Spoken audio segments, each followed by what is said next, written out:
안녕하십니까. 저희 서정옥TV에서 상당히 정치 이슈 외에도 또 이제 법률적 이슈에 대해서도 많이 다루고 있습니다.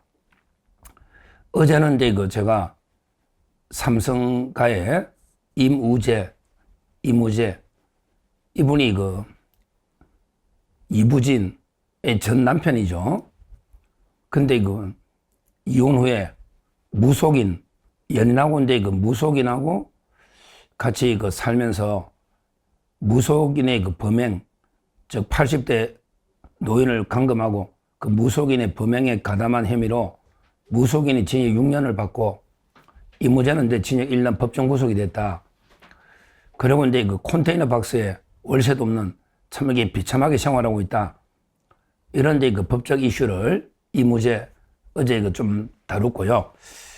오늘도 국민적인 관심사가 큰 법률 이슈는 또 이제 저희 시청자님들이나 구독자님들도 관심이 있을 수 있기 때문에 제가 이제 변호사고 또 방송도 사건 방송도 하기 때문에 제가 객관적으로 법례에 따라서 이거는 이제 정치적으로 뭐 좌파 우파 보수 진보의 문제가 아니기 때문에 쟁점이 뭐고 또 이게 법적으로 어떻게 될 것이다. 이런 이제 순수하게 법례에 따라서 한번 말씀드리도록 하겠습니다. 지금 경찰이 서울경찰청 금융범죄수사대입니다. 서울경찰청 금융범죄수사대가 오늘 이제 하이브의 이사회 의장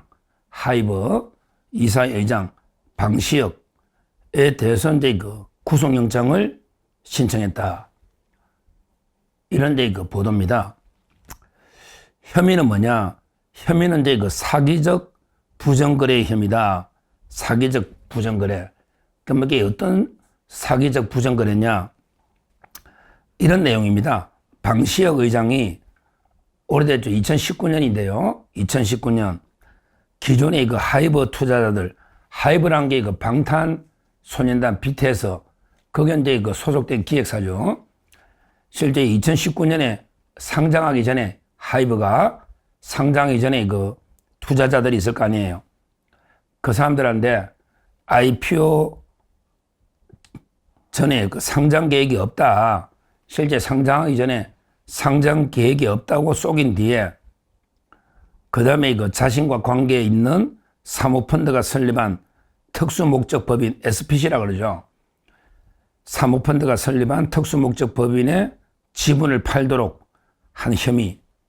그러니까 이제 하이브의 기존의 투자자들한테 하이브가 당장 IPO 상장할 계획이 없으니까 이런 식으로 속이고 그래서 주식을 이제 방시혁이하고 관계 있는 사모펀드가 설립한 특수목적법인 SPC에 지분을 팔도록 해라.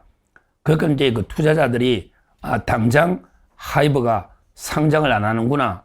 이렇게 알고 지분을 갖다가 SPC 법인에 팔았는데 그런데 그 이후에 바로 실제 IPO 상장을 진행했고 그러다 보니까 이제 사모펀드가 주식을 미리 상장 전에 사가지고 상장하니까 이제 주가가 엄청 폭등하겠죠.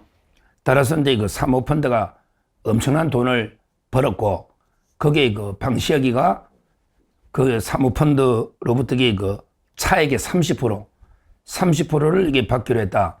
그래서 이제 1,900억 정도 부당한 이익을 챙겼다. 이런 이제 혐의입니다. 혐의 내용이. 그러니까 우리 법에 보면 이렇게 되어 있습니다. 법에 보면 우리 어떻게 되어 있냐? 법 조문을 제가 한번 말씀드리면요. 이렇게 되어 있습니다. 사기적 부정거래라는 게 뭐냐? 이런 거죠. 법에 자본시장법입니다. 자본시장법에 보면 이제 비상장 주식을 포함한 모든 게 금융투자 상품과 관련해서 거짓말로 재산상 이익을 얻거나 또 부정한 계획을 이용하는 행위 등을 금지. 그러니까 거짓말로 재산 이익을 얻거나 그 다음에 부정한 계획을 이용하는 행위 등을 금지하고요. 이를 어겨가지고 이제 50억 이상 이익을 보면 무기 또는 5년 이상의 징역입니다. 50억이 넘으면 이득이, 무기 또는 5년 이상의 징역이다. 그러니까 방시혁이가 이제 그 유죄가 되면 최소한의 무기징역 또는 5년 이상이다. 결국 이제 그 핵심은, 이 사건의 핵심은 뭐냐? 이 사건의 핵심은 이제 그 거짓말로 재산상의 이익을 얻었냐, 사기적 거래행위니까 결국 이거죠. 처음부터 그 방시혁이가 처음부터 IPO 곧 상장할 걸 알면서도 그러게 거짓말로 투자자들한테 조만간 상장할 계획이 없다. 상장할 계획이 없다. 이래가지고 이제 상장 안 하니까 투자자들이 팔고 싶잖아요. 상장 안 하면 이게 비상장 주식 오래 들고 있기 힘드니까 따라서 그 비상장 주식을 방시혁이가 관계 있는 사모펀드가 설립한 이런 이제 그 특수목적법인 SPC에다가 팔았단 말이에요. 팔아가지고 이제 그 이후에 바로 상장해버리니까 주식을 팔은 사람들은 엄청난 피해를 받겠죠. 그게 이제 고발한 피해자들이고, 그 다음에 그 사람들부터 주식을 사가지고 사모펀드, SPC는 이제 그 떼돈 벌었겠죠. 그 돈의 그 수익금의 30%를 방시혁이한테 이제 주기로 하고 줬다. 그래서 그게 1,900억을 벌었다. 이런 이제 이야기거든요. 경찰의 주장입니다. 자, 그러면 이게 경찰의 혐의는 제가 말씀드렸고, 앞으로 이게 절차는 어떻게 되느냐? 그거는 이제 뭐 이번에 전한길 강사 때도 영장 받지만 검찰에서 이제 그 판단할 겁니다. 1차.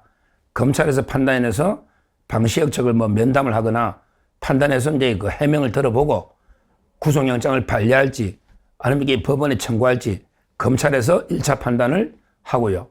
그동안 최종적으로는 이게 그 법원에서 영장실질담 판사가 최종적으로 이 영장 발부 여부를 판단할 겁니다. 자, 그러면 이제 그 영장 발부할 때는 요건은요, 가장 중요한 게 일단 두 가지 요건이죠.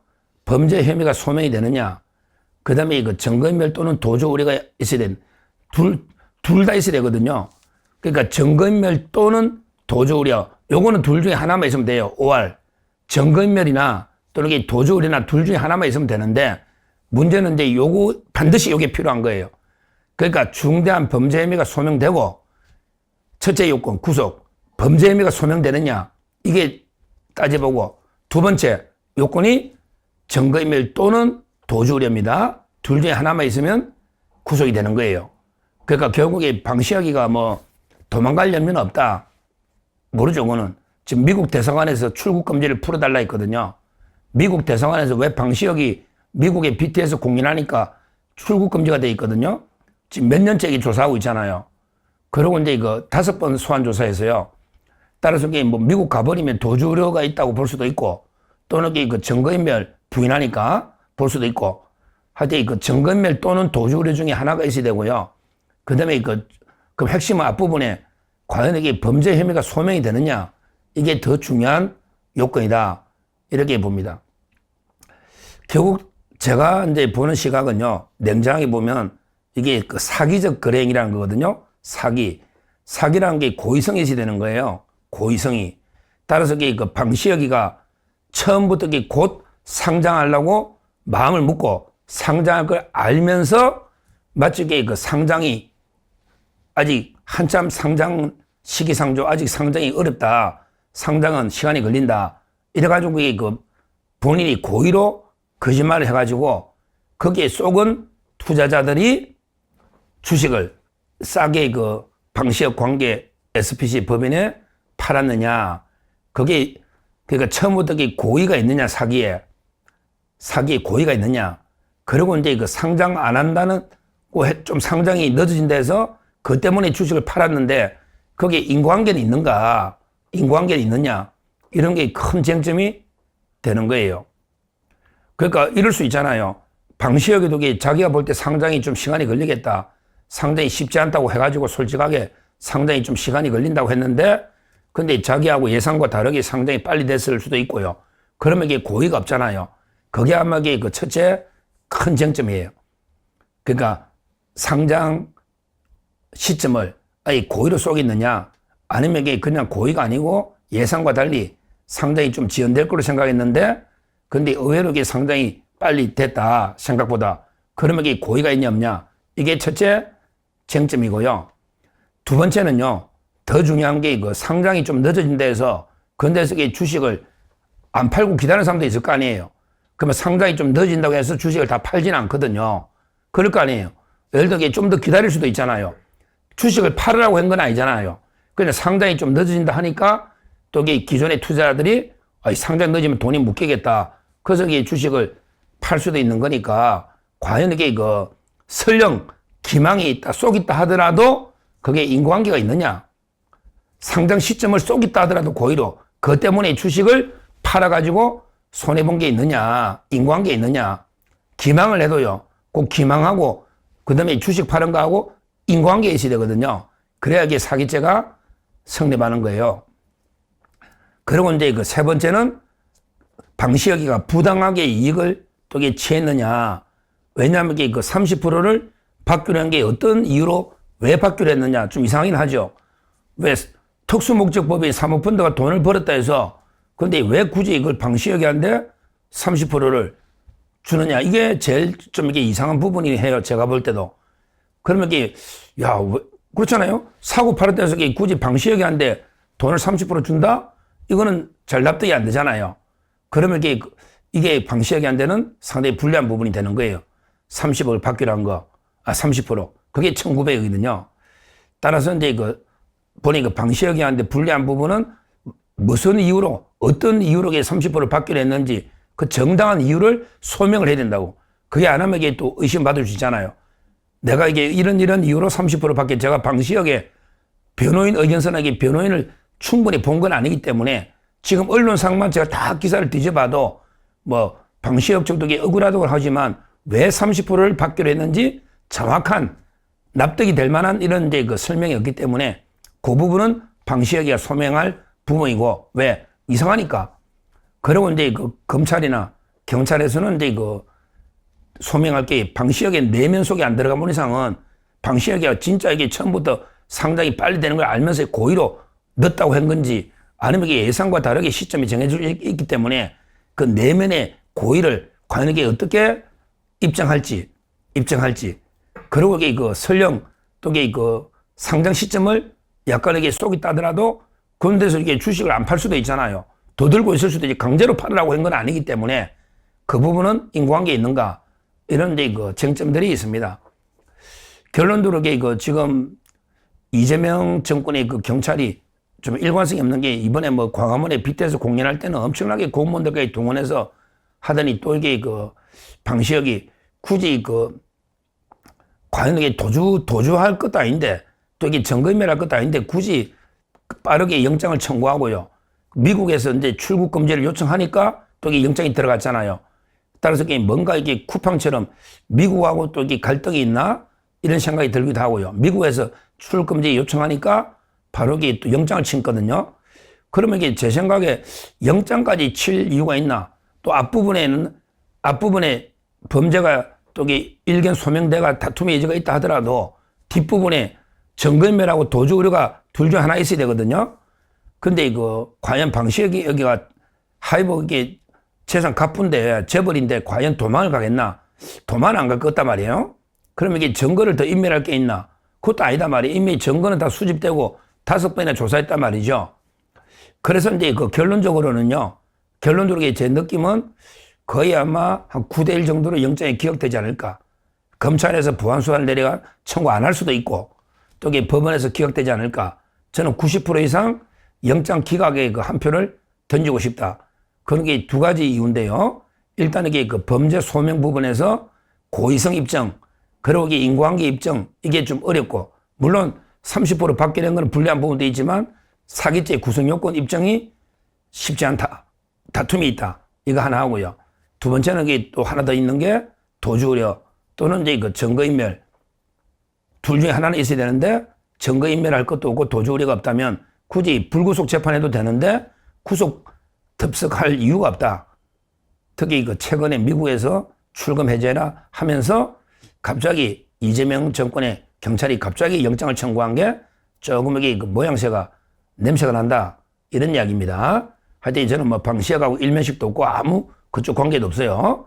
또 제가 다 아는 것도 아니에요. 왜냐하면 이게 제가 양쪽 뭐 경찰 수사서류나 방시혁이 변호인에서 본 것도 아니고요. 다만 저로서는 이제 그 언론에 보도된 걸 모든 걸 종합해서 그러게 법리에 따라 구속 요건이 이런 거구나. 이 사건의 쟁점이 이런 거구나. 이걸 저희 구독자님들이 또 궁금해하니까 제가 정확하게 팩트만 말씀드린 거고. 그 다음에 이제 그래서 끝나면 또 안 되니 그러면 설문사 생각은 어떠냐? 제가 이제 모든 거 현재까지 자료만 분석해 보니 구속까지 필요한가? 충분히 그 불구속 상태에 기소해도 충분히 그 법정 다툼의 소진이 있다. 그러기 도망갈 우려든 증거인멸 우려는 없지 않냐. 이렇게 보니까 앞으로 과연 이게 검찰은 어떻게 할지 법원은 어떻게 할지 한번 지켜보시면 되겠습니다. 감사합니다.